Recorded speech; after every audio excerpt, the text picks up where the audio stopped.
हाय, नमस्कार. मी मनीषा. आज एक फ्रूट रेसिपी तुमच्यासोबत शेअर करणार आहे. घरी खरबूज आणलेलं होतं आणि आम्ही मोबाईलवरती रील्स पाहत होतो. त्यामध्ये एक व्हिडिओ सापडला, खरबूजचा ज्यूसचा होता. मग म्हटलं चला आपण पण ट्राय करून बघूयात, छान होतं का नाही आणि तुमच्यासोबत रिव्ह्यू पण शेअर करूयात म्हटलं. जर चांगलं झालं तर तुमच्यासोबत शेअर करूयात. पण म्हटलं अगोदर बनवून तर पाहू. कधी-कधी असं होतं की रेसिपीज आपल्या चुकतात, पण आपण शेअर वगैरे करत नाहीत. म्हटलं जशी होईल तशी तुमच्यासोबत शेअर करूयात. तर सर्वात अगोदर खरबूज कट करून घेतलं आणि बी बाजूला काढून घेते. आता किचनमध्ये काही करत असेल तर माझी मुलं जोपर्यंत मी जे बनवते ते तयार होत नाही त्यांना कळत नाही तोपर्यंत किचनमध्येच असतात. तर काऊ इथे माझ्या बाजूलाच उभी होती. ती म्हणे मला पण मम्मी बनवायचे, तुला मी हेल्प करते. तिला नको म्हटलं तरी ती काय ऐकत नव्हती. मग म्हटलं जाऊ दे, थांब इथेच. तर ती डब्बा खाली घेऊन त्यावरती उभा राहून सगळं पाहत होती, करत होती. पटापट बी वगैरे काढून घेतलं आणि खरबूज एक थोडंसंही कच्चं नाही आहे, पूर्ण असं पिकलेलं आहे. आता तुम्हाला व्हिडिओमध्ये थोडंसं व्हाईट दिसत असेल तर ते खिडकीतून उजेड येतो त्यामुळे ते थोडंसं व्हाईट दिसत आहे. पण खरबूज पूर्ण पिकलेलं वगैरे आहे आणि गोड पण आहे. आणि जेव्हा पण तुम्ही कोणताही फळाचा वगैरे काही बनवत असाल ज्यूस वगैरे तर थोडंसं खाऊन बघायचं, म्हणजे आपल्याला गोड किती आहे हे समजतं. त्यानुसार साखर वगैरेमध्ये टाकायचं, कळतं की किती टाकावी किती नाही. इथे मी ज्यूस खरबूज कट करून घेते, कारण आता याच्या फोडी केल्या तर आपल्याला मिक्सरमधून काढायला खूप पटकन होऊन जातात, नाहीतर खूप जास्त वेळ लागतो.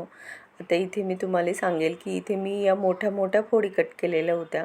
पण अशा मोठ्या फोडी कट केल्याच्या नंतर तुम्ही एकदम बारीक बारीक करून घ्या, कारण मिक्सरला पटकन दळलं जातं. खूप असं मोठ्या मोठ्या राहत नाहीत. कधी कधी काय होतं, आपण ज्या फोडी ह्या टाकलेल्या आहेत त्यामध्ये पूर्ण वाटलं जात नाही, थोडंसं तरी मध्ये गरज वगैरे राहते. त्यामुळे एकदम छोट्या करून टाका, जेणेकरून पटकन पण वाटलं जाईल आणि थोडंसं पण मध्ये गाठी वगैरे काही राहणार नाहीत खरबुजाच्या. तर इथे मी साल वगैरे पटकन काढून घेते आणि इथे कव्याचं खायला चालू होतं. मम्मा तू बनवते तर मला पण खायला दे म्हणून. तिला म्हटलं खायचं आहे तर मग शूटसाठी आपल्याला काहीच राहणार नाही, सगळं झाल्याच्या नंतर तुला देते.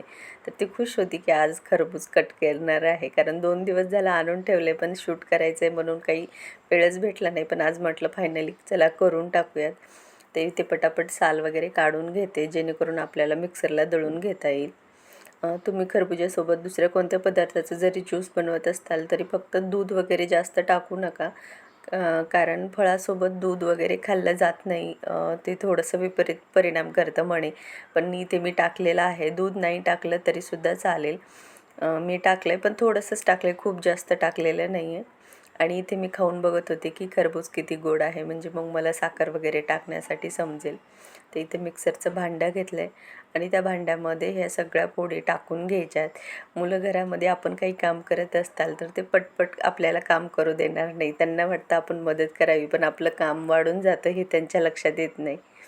इथे मी अर्धा कप एवढंच दूध टाकले. तुम्ही दूध टाकण्याऐवजी थोडंसं पाणी टाकलं तरी चालेल. मी तर सांगते दूध टाकूच नका, दुधाची काही गरज नाही. आणि गोड होण्यासाठी मी थोडीशी साखर टाकली, 2 चमचे एवढी मोठ्या चमच्यानी. पण माझी साखर थोडीशी कमी झाली होती, थोडीशी अजून टाकली असती तर अजून गोड झालेलं असतं, कारण आम्ही गोड थोडंसं जास्त खातो.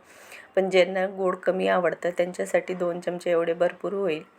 तर इथे मी साखर वगैरे टाकून घेतली आणि या फोडी मी कट करून घेते. तोपर्यंत मिक्सरमध्ये मी दळून घेतलेलं होतं खरबूज वगैरे, त्याचं पातळ असं ज्यूस बनवून घेतलेलं होतं. आणि ह्या फोडी मला वरतून लागणार होत्या म्हणून मी छोट्या छोट्या कट करून घेतलेल्या आहेत. आता हे दळून वगैरे झालं आहे आणि कट पण झालं आहे. चला आता ग्लासमध्ये काढून घेऊयात. तर इथे मी काचेचे 2 ग्लास घेते. आता व्हिडिओ शूट करायचा आहे म्हणून काचेचे ग्लास घेतलेत. आपल्याला फक्त खायचं वगैरे असेल तर काचेच्या ग्लासची गरज नाही, नॉर्मल ग्लासमध्ये घेतलं तरी चालेल. आता माझ्या घरात 2 मुलं आहेत, मग काही जरी बनवलं तर त्या दोघांना बरोबर शेअर करायला लागतं, नाहीतर लगेच रडायला लागतात किंवा भांडण करतात. म्हणून म्हटलं दोघांनाही शेअर करूयात. तर इथे मी दोन्ही ग्लासमध्ये अर्धा अर्धा करून घेत होते, तर अर्धाच ग्लास होईल एवढंच झालं, म्हणजे अर्ध्या खरबुजाचा फक्त एक पूर्ण ग्लास एवढं झालेलं होतं. आणि दोन्ही ग्लासमध्ये काढून घेतलं. त्यानंतर यामध्ये जे कट केलेलं खरबूज आहे ते टाकायचे. पण आता हे खरबूज थंड नव्हतं केलेलं, फ्रीजमध्ये वगैरे काही ठेवलं नव्हतं, डायरेक्ट कट केलं आणि त्याचं ज्यूस वगैरे बनवून घेतलं. तर मग आम्हाला खरबुजाचं ज्यूस बनवायचं होतं, मी आदल्या दिवशी संध्याकाळी बर्फ वगैरे बनवायला फ्रीजमध्ये टाकलेला होता. त्यामुळे हे आईस क्यूब टाकते मी 3-3, खूप जास्त नाही, कारण फक्त दुपारच्या वेळेस आम्ही बनवत आहोत आणि पिणार आहोत. मग थंड नाही आहे, पोटामध्ये छान असं थंड लागावं म्हणून यामध्ये आईस क्यूब टाकलेत. तुम्ही थोडंसं खरबूज कट करून फ्रीजमध्ये ठेवलं तर ते पूर्ण थंड होतं आणि खायला पण खूप छान लागतं. तसं केलं तरी चालेल. आता ह्या ज्या फोडी कट केलेल्या होत्या मी त्या दोन्ही ग्लासमध्ये टाकून घेते. जेवढ्या फोडी कट केल्या होत्या तेवढ्या. ज्यूस जर पूर्ण पातळ असेल तर आपण खूप जास्त नाही, 1 मिनिटाच्या मध्ये पिऊन संपवून टाकतो. पण आता हे जे बनवलेलं आहे याला खायला चांगले 2 ते 3 मिनिट लागतील, कारण यामध्ये फोडीसुद्धा टाकलेत. तर चमच्याने खायला थोडासा वेळ लागतो म्हणून. राहिलेले आईस क्यूब पण यामध्ये टाकून दिले, म्हणजे 3-3च टाकलेत, खूप जास्त नाही, नाहीतर आपली चव जायची म्हटलं पाण्यासारखं लागेल. आणि पूर्ण ज्यूस जेव्हा बनवलं होतं त्यामध्ये तुम्ही पाहिलं असेल की थोडंसंच दूध टाकलेलं होतं, पाणी वगैरे काहीही टाकलेलं नाही, कारण खरबुजामध्ये पहिलंच पाणी खूप जास्त असतं. आता याच्या वरतून थोडंसं फक्त मी गार्निशिंग करण्यासाठी पिस्ता कट केलेले जे आहेत ते टाकणारे. बाकी ड्रायफ्रूट्स कोणतेही नाही टाकले तरीसुद्धा चालेल.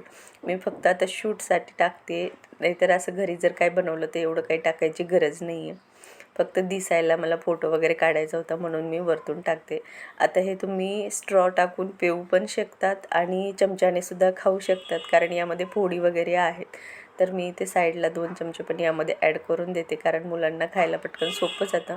आता तुम्ही म्हणताल खरबुजाचं का बनवलं? तर असं काही नाही, की फक्त एक आम्ही रील्स पाहिली इन्स्टावरती आणि म्हटलं चला बनवून पाहूयात कसं होतंय आणि टेस्टला कसं लागते म्हणून. पण टेस्ट छान झाली होती. आणि चला आपलं पुढचं मी आवरते तोपर्यंत पटापट आपल्या चॅनलला सबस्क्राईब करून द्या आणि व्हिडिओ आवडला असेल तर लाईकसुद्धा करा. तर इथे पूर्ण तयार झाले. आता टेस्ट करायची बाकी होती. मग काव्या आणि मी आम्ही दोघीच जणी किचनमध्ये होतो. वेदा वगैरे बाजूला बसलेले होते. तर मग म्हटलं चला आपणच ट्राय करून बघूयात की कसं झालं आहे. पण खरंच खायला खूप मस्त झालं होतं. आम्ही अगोदर म्हटलं जाऊ द्या नाही चांगलं होणार, बिघडेल वगैरे. पण कधी-कधी फ्रूट्सचं पण असं काहीतरी बनवलं तर टेस्टला छान लागतं. आणि फ्रूट्स कट करून तर आपण नेहमीच खातो. थोडंसं वेगळं काहीतरी केलं तर मुलांनाही आवडतं, की हां आज घरामध्ये आपल्यासाठी काहीतरी स्पेशल मम्मीनं बनवलं आहे वगैरे. ते पण खुश होऊन जातात. चवीला छान झालेलं होतं आणि खूप मस्त अशी त्याची टेस्ट होती, म्हणून मी आणि काव्या आम्ही दोघीजणी ट्राय करून पाहत होतो. बरं आता इथे रेसिपी बनवून तयार झाली, आम्ही ट्राय करतो तोपर्यंत फटाफट आपल्या चॅनलवरती आईस्क्रीम फ्लेवरचा एक व्हिडिओ अपलोड केलेला आहे. तर आईस्क्रीम कशी बनवायची तर ते सुद्धा तुम्ही नक्की चेकआउट करा. चला तर मग पुन्हा भेटूयात अशाच एका छानशा व्हिडिओमध्ये. तोपर्यंत बाय.